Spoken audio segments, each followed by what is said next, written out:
Good Saturday morning, South Florida. Happy weekend to all. It is very humid out there. You'll feel it as soon as you step out the door.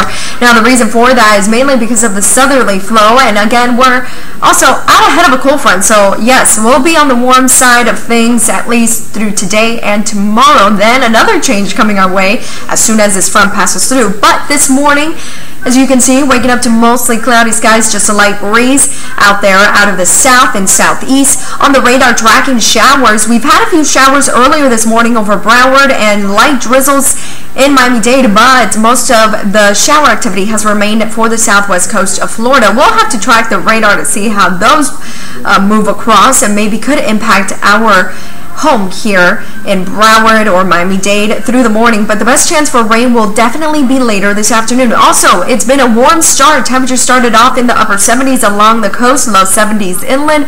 Here's a look at the current wind speed. So it's been light or calm, a little breezier in Key West.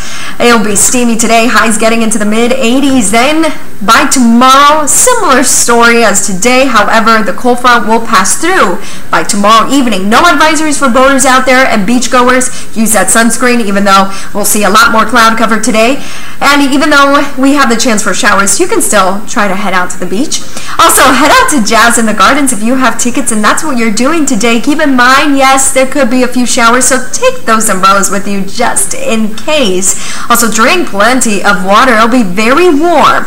And same thing for tomorrow. Tomorrow's the start of spring, but spring welcomes in the cooler weather on Monday with a low of 61 degrees in the morning, and then Monday's high only 70 degrees. We stay breezy through Tuesday, warming up again by Wednesday.